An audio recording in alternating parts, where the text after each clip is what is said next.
Feelings and thoughts of your person right now क्या है। अस्सलाम वालेकुम, hello everyone, this is Nazia here my dear friends. आज फिर से लेके आ गई मैं आपके पर्सन की आज की energies, intensity, how sweet.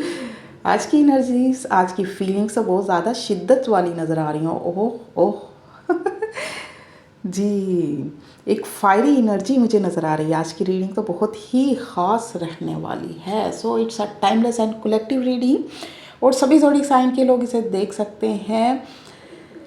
So dear friends, आपका पर्सन इस वक्त तो बहुत ज़्यादा मुझे इमोशनल नज़र आ रहा है। वो बहुत ज़्यादा बेचैन हो रहा है, आपकी कशिश उसे अपनी तरफ खींच रही है। वो चाहकर भी ना आपको भूल नहीं पा रहा या इग्नोर नहीं कर पा रहा। वो जितना भी खुद को किसी काम में या किसी चीज़ में बिज़ी करने की कोशिश कर रहा है कि आपकी याद उसे ना आए, उतनी ही शिद्दत से आपकी याद उसे आ रही है। भाई, एक आग जल रही है उसके अंदर, मुझे एक फायर नज़र आ रही है, एक शिद्दत, इंटेंसिटी नज़र आ रही है मुझे आग के लिए उसके अंदर। जैसे एक शोला होता है ना, वो भड़क कर आग बन जाता है। सो गाइज़, अगर आप लोग लॉन्ग डिस्टेंस रिलेशनशिप में हो या आपकी कुछ जज्बाती दूरियां हैं, नो कांटेक्ट हैं, तो वो अब इन फासलों को ख़त्म करना चाहता है।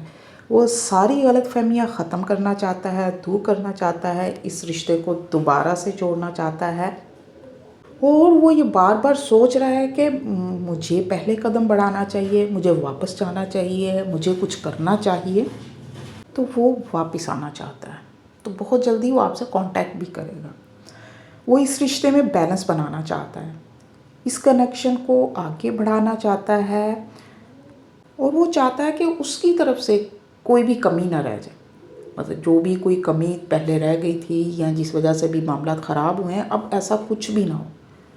वो सब कुछ ठीक कर देना चाहता है। उसे फील हो रहा है कि आप दोनों एक दूसरे को कंप्लीट करते हो और एक दूसरे के लिए परफेक्ट हो, मेड फॉर ईच अदर वाली एनर्जी होती है ना, वो वाइब्स उसे आ रही हैं। वो आपसे दूर नहीं रह सकता, तो बहुत जल्दी वो आपसे कांटेक्ट करेगा। माय डियर फ्रेंड्स, अगर आप लोग पर्सनल रीडिंग लेना चाहते हैं तो उनके चार्जेस होते हैं। वीडियो को लाइक करना मत भूलिएगा और डेली रीडिंग देखने के लिए मुझे फॉलो ज़रूर करना।